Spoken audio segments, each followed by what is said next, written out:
In actuality, Chuck Connors detested him more than anybody.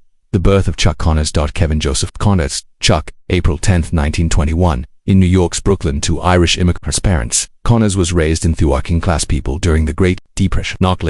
Acquiring knowledge about the importance of dedication and hard work. His tall, athletic physique and innate ability for sports helped him launch into a few possibly foreseen prior to Hollywood had ever heard of him. Connors, who was already accomplishing things most people couldn't imagine. He was among the few athletes to compete in American history, Major League Baseball, as well as in the National Basketball Association.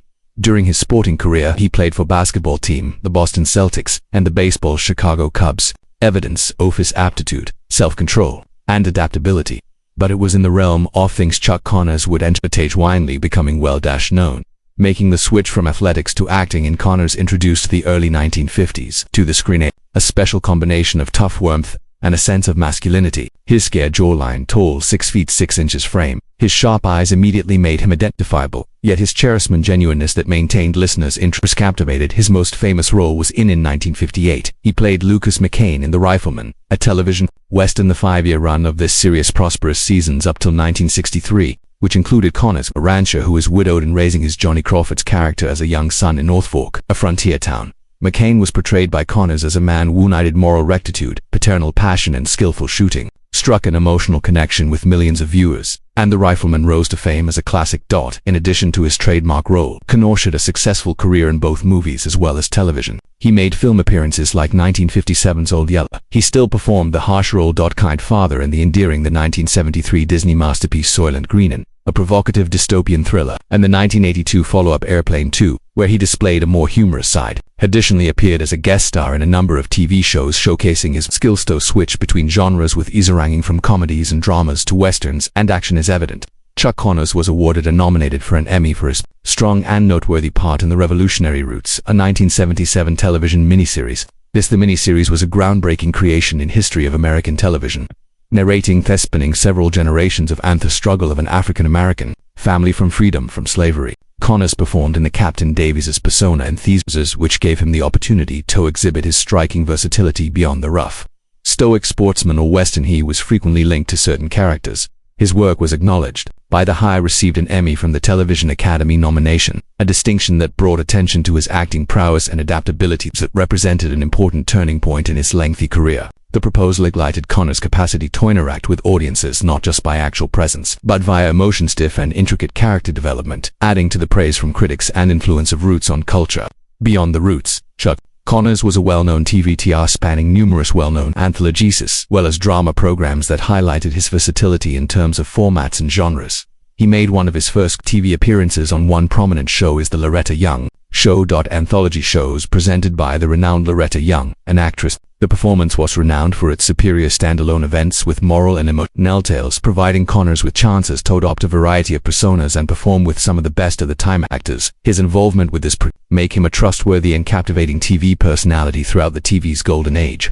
Furthermore, Connors showed up on Four-Star Playhouse, an additional Plora 1950s anthology series created by and featuring well-known figures like Charles Bear and Dick Powell. This series stood out for its revolving cast and many plot lines, enabling Connors to examine several acting roles. Fashions. Participating in Four-Star, Connors was positioned by Playhouse among a reputable ensemble of performers who were becoming popular in early television drama, strengthening his qualifications in the entertainment industry sector. Chuck Connors worked for GE as well. Theater, an esteemed compilation series supported by General Electric and Ronald Reagan, presented it before he went into politics. The GE Theater had a reputation for showing spectacular tales that are frequently based on actual social issues or life experiences. Connors' participation in this program permitted him to exhibit his ability to a complex narrative in short againers, attracting viewers who valued, considerate, and frequently appealing television dramas. His labor, his fluidity of movement between anthology drama guest roles and prominent parts in television shows. Lastly, even the world found a place for Connors. Of superheroes via his contributions to the television show Superman, which bringing the well-known comic book figure brought to life on the tiny screen throughout the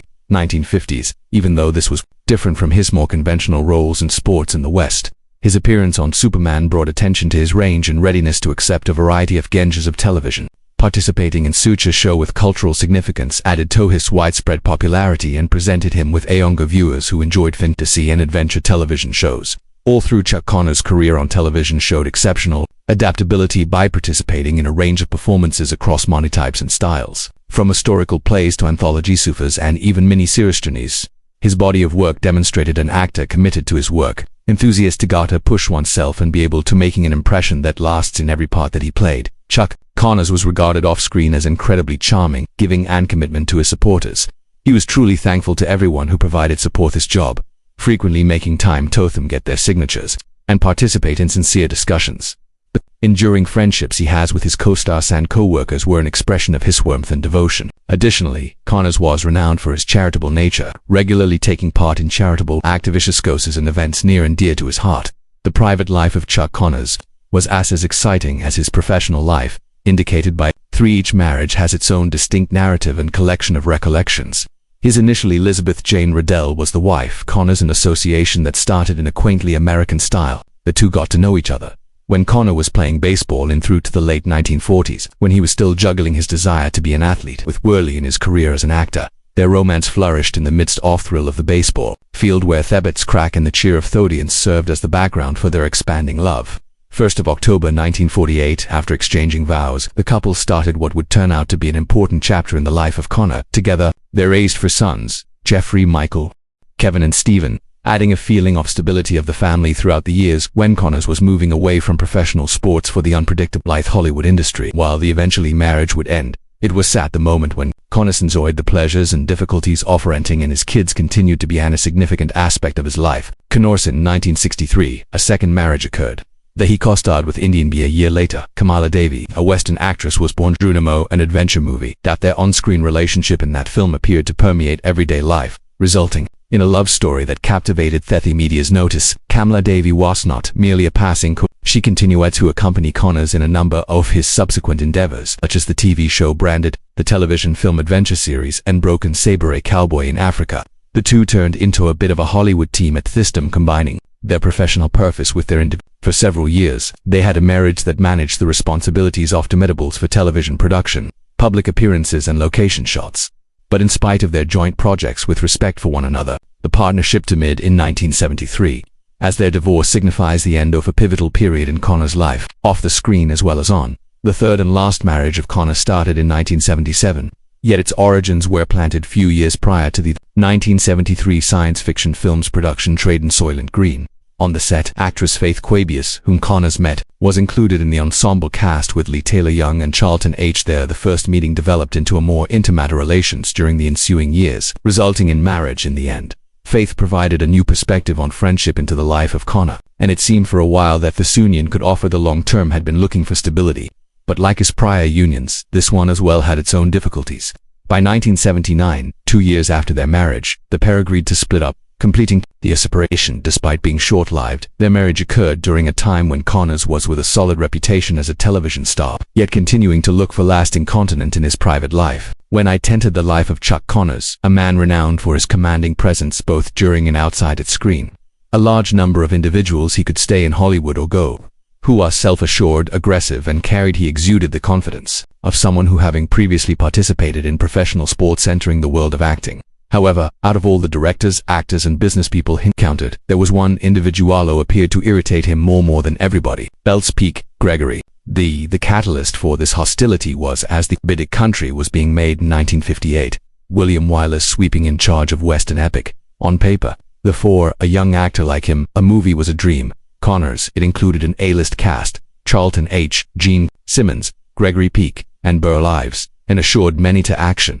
dramatic morals, and brought up the frontier's landscapes. The role of Connors was that of Buck Hennessy, aggressive, sneering troublemaker from a backwoods clan, a position that enabled him to use his athletic physique and commanding demeanor. However, once production began, Connors soon discovered that collaborating with the mission of Gregory Peck was not simple. Peck, currently among Hollywood's most influential people, carried himself with a serene demeanor and an old-fashioned authority that might be interpreted as Peck was thorough, methodical, and devoted to playing the role of James McKay with subtle bravery. For Connors, whose approach was more straightforward, vivacious, this slow tempo felt as though the PC was slowing down at times, putting unnecessary items down or gazing down on the supporting actors. There are rumors among the crew that Peck didn't consider Connors to be actor, whom he thought was more of an athlete who became a performance instead of a real thespian. Whether those comments were inflated by early rumors or actually starting with Peck, they planted Connors' resentment seed. Additionally, Chuck Connors wasn't the type of man to consume in silence an insult. They had different personalities in other ways as well. Connors was bold, noisy, and delighted in making jokes with the actors and crew in between takes, frequently making fun of individuals in a lively but amiable way. In comparison, PC was quiet, professional, and anticipated the same behavior of others in his immediate vicinity. Connors perceived PC's distance as haughtiness. PC probably viewed Connors' actions as not helping was the fact that their individuals were situated on opposing sides of the main conflict of the movie, which made their real-life tension is uncanny. Mirrored on the screen. While some of the portions in the movie that are more intense, particularly those that involve physical conflicts involving Buck Hennessy, and according to reports, McKay and Connors inserted extra force into his performances, possibly more than was absolutely required. Although actors applauded that degree of genuineness, Peck, renowned for his controlled manner, showed less gratitude. Peck was the type of performer who struck his marks accurately and anticipated that others would follow suit.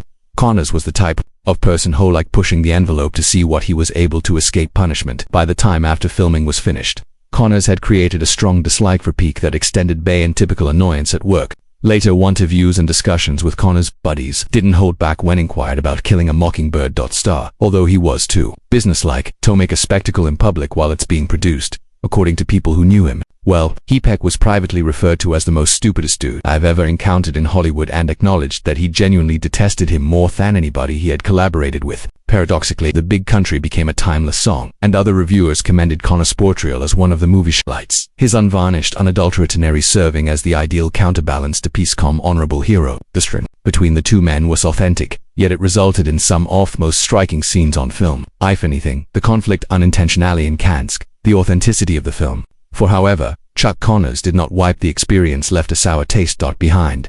Even after several decades, when PC's the former rifleman star's name was mentioned, has a habit of rolling his eyes or altering the topic with time. Some grudges disappear. Apparently this one remained as sharp as a blade. Connors Chuck died on November 10, 1992, following a valiant fight against lung cancer. His demise signaled the conclusion of a period for a lot of fans who had appreciated his diverse career as a professional sportsman and unskilled performer. Connor used his Cedars-Sinai Medical Center's last days in a prominent hospital in Los Angeles renowned for treating a number of well-known patients in the entertainment sector. The Cedars-Sinai medical staff gave him comfort and care during his challenging battle with thyroid, a conflict that finally demonstratedly in spite of the attempts to treat and control his health. Lung cancer, the disease that ultimately led to Connor's death, is a terrible illness frequently connected to smoking, which is among the most common cause of fatalities from cancer. Connor's illness proved a sobering realization of the toll these diseases even affect individuals. People are resilient and strong in other ways. For many who held him in high regard, his death served as a reminder of how fleeting life is, and how crucial health is, even for people that appear to be bigger than life, and on the sporting field or on a screen. Observing Chuck Connors was laid to rest after his death. Take a nap in the San Fernando Mission Cemetery, a peaceful and ancient place to rest location in the San Fernando Valley, Los Angeles' Fernando Valley, Angeles. This graveyard is renowned for serving as many people's last resting place. Prominent personalities from the industry, both the global community and local community. The serene gardens and a well-kept environment offers appropriate remembrance of Connor's legacy and how he affected his followers and corkers as well. The funeral in San Fernando Mission Cemetery makes certain the memory of Chuck Connor and scoped in a position of silent respect where guests are able to honor and to consider the contributions that he made all of his life. For individuals who were aware either knew him well or appreciated his work from a distance. The cemetery is a permanent honoring an individual who accomplished in the domains of athletics and Hollywood, establishing a reputation that remains relevant decades after his